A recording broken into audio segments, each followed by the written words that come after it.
Hi, I'm Kevin Caldwell, co-founder, CEO, and president of Ossium Health. Our mission is to improve the health, longevity, and vitality of human beings through bioengineering. Today, we're going to talk about how Ossium's organ donor-based bone marrow platform is dramatically improving access to these life-saving treatments for patients with leukemia and other blood disorders. You're listening to the Good Question Podcast with Richard Jacobs. Our goal is to make each of our guests exclaim, that's a good question. I don't know the answer. Because when that happens, it means you, the listener, may be inspired to learn more beyond the interview and to ask great questions yourself that lead to new insights. In this podcast, we cover historical and current anthropology, comparative religion, and history. Welcome, and let's get started. Hello, this is Richard Jacobs with the Good Question Podcast. My guest today is Kevin Caldwell. He's the co-founder and CEO of Ossium Health. We're going to talk about organ donor bone marrow banking, stem cell therapies, and some related, blood type products that they offer. So again, as a CEO, co-founder, and president of Ossium Health, Kevin Caldwell has built it from a small startup now into a clinical stage bioengineering company. The mission is to improve human health through bioengineering and platform-based model for cellular therapeutics. So welcome, Kevin. Thanks for coming. Thanks for having me. Well, if you would, just tell me a bit about your background. What made you have a desire to work in this area of human health? And then we'll talk about Ossium. Yeah, I did lots of different things before starting at Ossium. I, studied astrophysics and economics in college. I went to law school. I was at an investment management firm for a number of years doing sort of currency and bond trading, lots of different things. And then over time, I realized that I was making really meaningful sort of changes in my career, my studies every couple of years, mostly because I was chasing whatever I thought the most sort of interesting problem I could work on was. And invariably, I would work on something for a couple of years and then just get bored with that problem and do something else. And so I sort of shifted my frame away from what is the most sort of exciting or sort of intellectually stimulating thing I can work on to what's the most meaningful work I can do. And that was really game changing. And it's that shift of frame that ultimately led to Ossium. So, I spent a lot of time with my grandparents growing up. I saw them going in and out of the healthcare system. And I observed that it was very reactive. First, they would get sick. Then we would take them to a doctor who would typically retroactively prescribe them an intervention that usually did improve their health, reduce their suffering, but didn't really restore their health to the level of that I remembered it being at just a few months before. And I would ask questions like, why can't we anticipate what's going to make people sick beforehand? And why don't we have, more drugs that are really designed to restore their vitality rather than just treating their pain? And the answer that I got was, well, that's just not how healthcare works. And I never really accepted that. And so,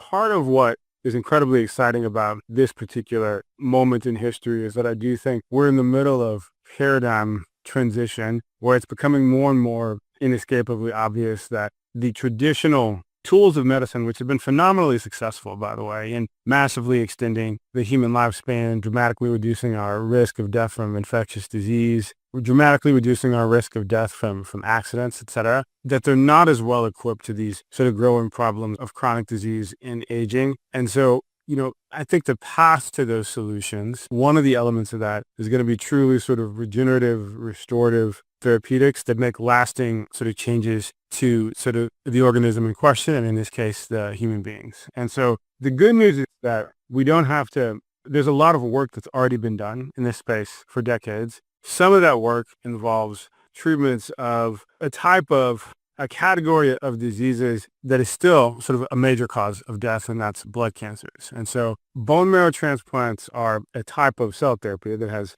70 years of history behind them. We use them. They're used every day, many thousands of times around the world every year to treat patients with blood cancers. And when we do these transplants, we permanently replace the blood and immune system of the recipient for that of the donor. It's an incredibly powerful procedure that in principle could be used to treat a broad range of blood and immune diseases in permanently curative ways. Are you doing bone marrow transplants in conjunction with an organ transplant, or this is just separate for someone that maybe has a problem, they can't produce enough red blood cells or white blood cells and they just need bone marrow? Okay, so I'm glad you asked that. So the answer to that question is yes. And what I mean by that is that what you're really pointing out is that there are at least two very different applications for bone marrow transplants. There's the traditional application where you are reconstituting the blood and immune system of a person who typically has some blood disease that causes their native blood and immune system to no longer be functioning well, whether that's a malignancy like leukemia or perhaps an anemia like sickle cell. So that's the sort of established application. There's another application, which is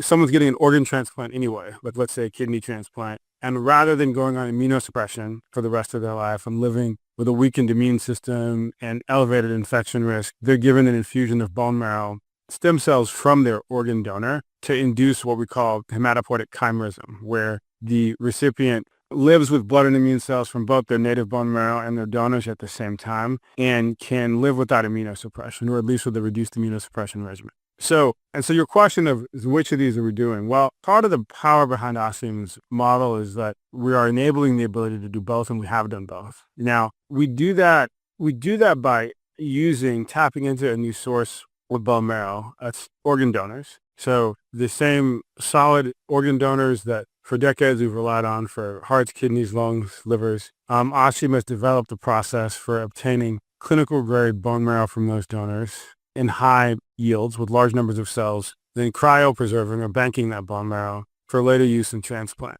And so we have an active clinical study now where we're treating patients with blood cancers who need a bone marrow transplant. We've done this successfully a number of times now, and we'll be publishing on that likely later this year. And that's a life-saving application of this product. Does the bone marrow transplant cut down on the rejection rate or the rejection intensity? Because now you're getting more cellular signals from the donor. It's more and more of the material donated to the donatee now has like the same, cell membrane characteristics. I forget what it's called, but it's just less alien. And so therefore, I guess I'm just predicting that the rejection would be less, perhaps. Okay, right. So the cell membrane characteristic you're talking about is the human leukocyte antigen or HLA type of the donor recipient and just how well they're matched, basically. And the answer is that so far we are seeing lower rates of rejection. And this type of rejection is called graft versus host disease. You would see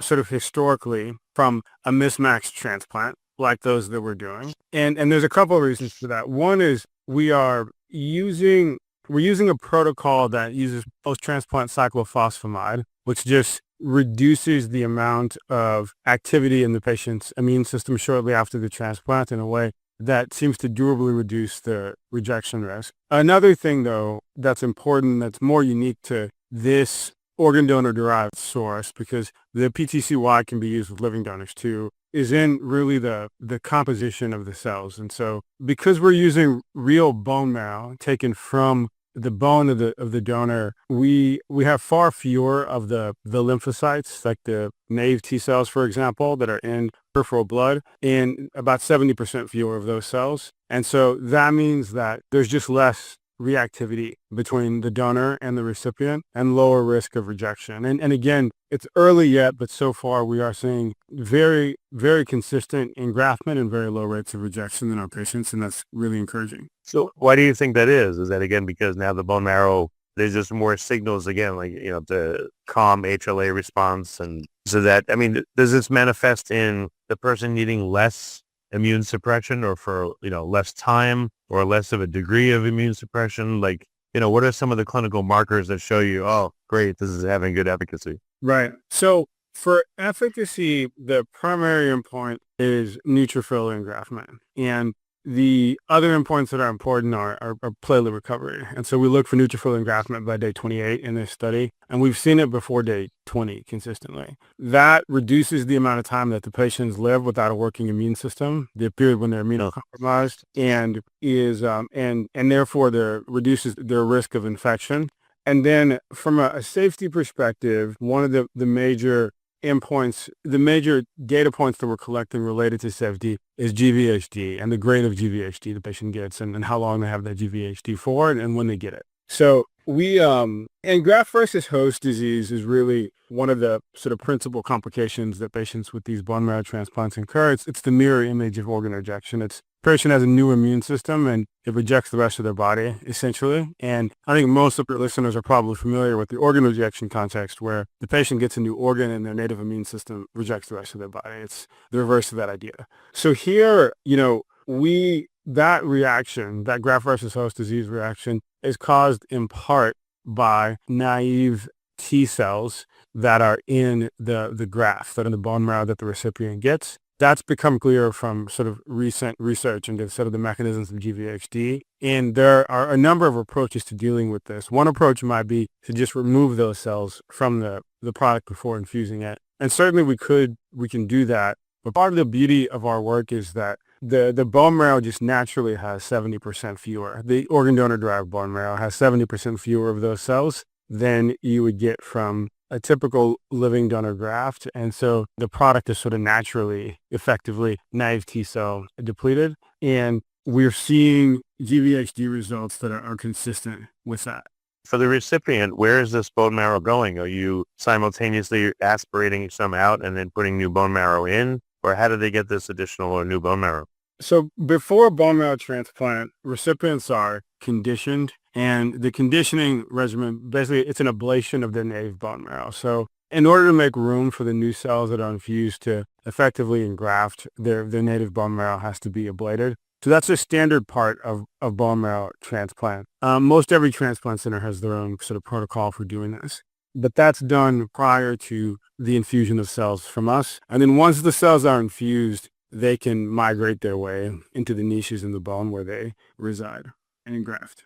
Okay. So are there selected bones are there always the same ones, or the largest ones will ablate the existing marrow, or are there preferential ones that work differently than others? Like, what kind of experimentation did you have to do to make sure this procedure works, and what works versus didn't, if you can say? Right. So we've done a lot of innovation in the bone marrow, like innovating on the source of the graft and how it's treated. When it comes to conditioning the patient for receiving the bone marrow, we've intentionally used the standard of care protocols there. And so in that protocol, a whole body ablation is done. And so rather than just picking one sort of bone, like the spinal column or the sort of eliminating the bone marrow there, it's done throughout the patient's body, because the idea is that the patient's native bone marrow is malignant. Like, they have cancer. They have a cancer of their immune system. And so you want to completely eradicate those cells, or come as close to full eradication of them as you can before giving an infusion of the new healthy bone marrow. What's the window in which you can do that where it's safe and it's not going to, they got to produce red blood cells, they got to produce white. So how long can that be the case where you've ablated enough where you're now ready to transplant, but how long can the person be in that state? So the transplant or the infusion typically happens within a few days after the initial conditioning regimen is done, after the ablation is done. But you're right that it does take time for the new cells to engraft and to begin producing a new blood and immune system for the patient. And the longer that time window lasts, the more risk the patient is subject to. And so it's very important that you see speedy neutrophil engraftment and platelet recovery, which is why that's one of the endpoints for this study. So the goal is to get that before day 28. So the patient doesn't have more than a month when they're not without a working immune system. How can they even go very long at all without a working immune system? Do they have to be like being in a hospital, you're exposed to all kinds of pathogens. So where's the purgatory which people are at? Do they have to live in essentially the boy in a bubble for a while in a hospital setting, or how do they live with a diminished or no immune system? The patient is in a hospital system, in a hospital setting during this period when they're immunocompromised. And you're right that they have to be treated with extraordinary care, and exposure to pathogens has to be monitored and controlled, precisely because they have an elevated risk of infection. And that's why getting the engraftment quickly is so important. What about microbiome disruption from antibiotics? If I would figure that, they're definitely going to give, unfortunately, antibiotics, at least right around the procedure, maybe at other times. So now you have microbiome disruption too. Anything to address that, or do you feel like there's no need, or, what have you seen? So patients are often on antibiotics after a bone marrow transplant. You are very likely right that that's going to have some disruptive effect on the microbiome. We haven't changed or modified their typical antibiotics regimen for this study. We're allowing the transplant centers to use their standard regimen for that. And so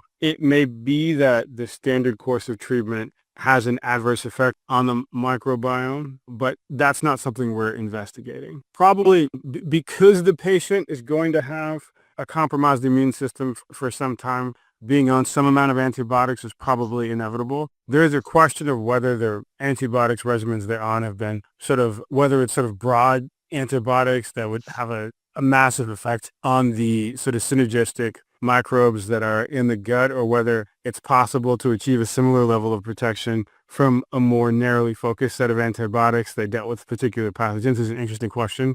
Given that you're trying to protect the patient from sort of broad infection who has a weakened immune system as opposed to trying to target a specific disease, that might be challenging. But again, it's not something that that is not a sort of a target of ours. We're essentially relying on the hospital to use their standard of care for antibiotics. Okay, I see. All right. So what other health conditions? You mentioned blood cancers. What other products does Ossium Health, provide? So one other product that's in the market right now is what we call Ossegraft. And, these products are orthopedic products. And so I mentioned that we're making bone marrow, but of course we make the bone marrow from bone, from the vertebral bone that we get from the organ donors. And we, in addition to using the bone marrow for blood cancer patients, we use the bone itself to make orthopedic products. And in particular, Ossegraft is a cellularized bone matrix, essentially a putty made from the bone of organ donors that can be used by orthopedic surgeons who are treating patients who need a spinal fusion. For example,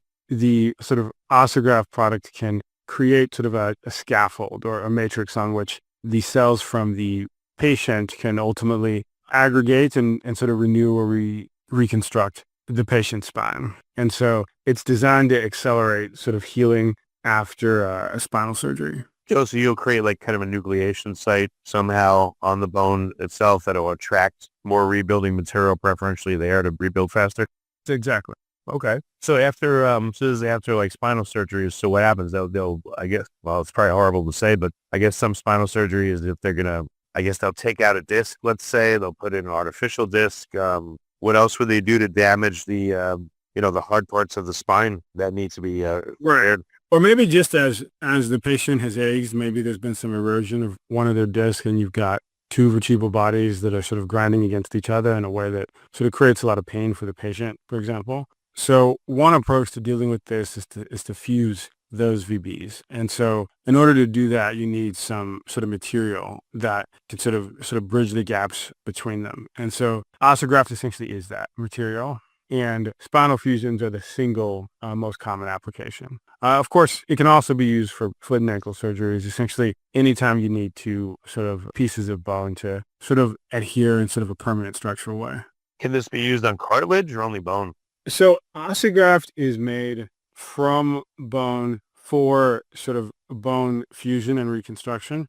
There are cartilage sort of products out there, but Ossegraft isn't one of them. Yeah, no, it's interesting. I mean, it seems like you have a knee or you have whatever part of you. At first, the cartilage is worn away. Now you have what's called bone on bone. So I could see this could maybe, if you've had a bone on bone situation for a while, in conjunction with doing a surgery, if you do some restorative work on the bone ends, that's a good thing. It's kind of put you in a bit of a better place. You still have to have the surgery and everything, to fix the area. But it would be nice, again, if there was a mechanism to regrow the cartilage. I don't even know how cartilage forms. I don't know what signals come from, let's say, bone, if it does come from bone to regrow the cartilage. But is that on the table in the future? Maybe try to make a product that can do both?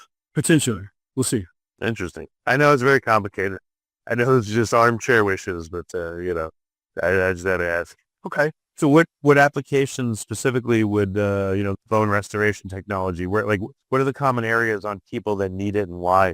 The most common need is a spinal fusion, which essentially, one thing you can kind of think about is as we sort of age, you see overall reductions in bone mineral density, increased risk of fractures, reductions in lean mass, in particular in muscle mass, that increase the risk of falls, and reductions in bone mineral density that increase the likelihood of a bone breaking should one fall. You see sort of deterioration in sort of the volume of sort of cartilage that patients have over time, an increased risk of sort of contact points between bone that create pain. And so Ossegraft is one sort of tool that orthopedic surgeons can use to really improve mobility, improve quality of life, improve vitality, reduce pain for their patients across any application whatsoever that would benefit from having some real human bone tissue that they can use to support a bone sort of regrowth and healing.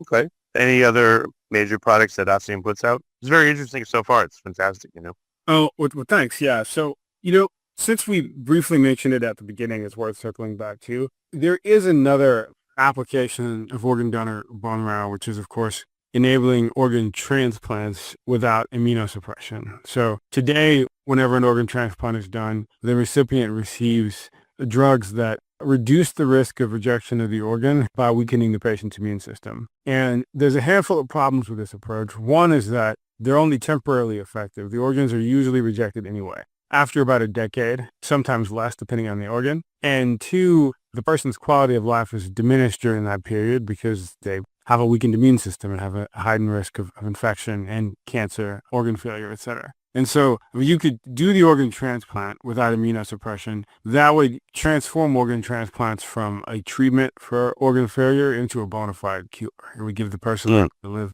the rest of their natural life in fullness. And so that just as a successful bone marrow transplant, it can allow a blood cancer patient to live the rest of their natural life fully. And so that is that sort of dramatic improvement to transplantation, to solid organ transplantation in particular, is sort of another frontier of Ossium's work. We've done some early work in animal models that shows robustly that this is doable. And there is a well-developed literature, academic literature on doing this, typically in kidney transplants from living donors where bone marrow transplants were also given from those same living kidney donors to induce tolerance. And, a number of these studies have shown the feasibility of this. The challenge is that 80% of all organ transplants are from deceased donors, like the vast majority are, and access to, therefore, deceased organ donor bone marrow at scale to really make tolerance work. So Ossium has achieved that. We've achieved that at a scale that the world hasn't seen before. And we are very, we're very encouraged by our initial work in blood cancer treatment on the sort of fundamental quality of the cells that we're getting from the organ donors. And so we think there's an enormous opportunity to improve organ transplantation. That'll be a later frontier for our work. Well, I don't know what you could say about it. I know a lot of it's proprietary, but how are you able, or how might you be able to do organ transplant without immunosuppression? Well, so we mentioned earlier that when you do bone marrow transplant, the recipient, the patient, has produces for the rest of their life their bone marrow donor's blood and immune system, which is to say they produce cells with the genetics of their bone marrow donor.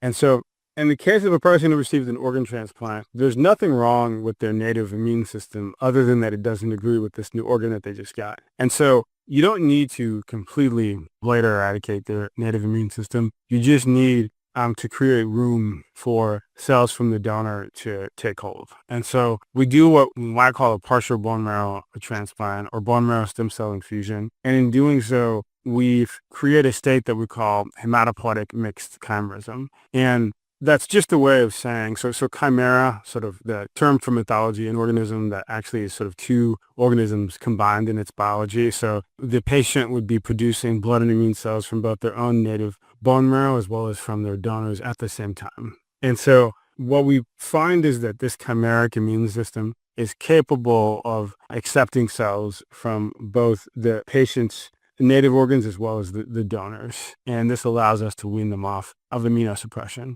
A number of things have to be done exactly right to make this work, and the patients have to be monitored very carefully. And the protocol is different for each organ that you might be transplanting, but it is possible. And if done properly, it could really dramatically improve transplant outcomes. Very interesting. I mean, is that like really early stage, or is it starting to become well understood by you guys? Or how far in the future do you think to be able to demonstrate something? Well, we are building on there's a lot of clinical experience of doing this in living donors, especially kidneys, as I mentioned earlier, that we're building on, that mostly academic groups have done for decades, and then in smaller studies. And then we have done some animal work in using deceased donors for heart transplants that's been quite promising. And so the combination of that experience and that literature makes us quite optimistic about doing this. But yes, it is early. And the next step for this program will be a phase 1 clinical trial, which would begin at some point in the future. Okay, very good. So how can listeners keep tabs on all your projects, and if one of them gets to a point where it's clinically available, through clinical trials, and they want to ask their doctor, hey, I want you to check into Ossium Health's XYZ protocol. How do people, again, keep tabs on what you guys are doing?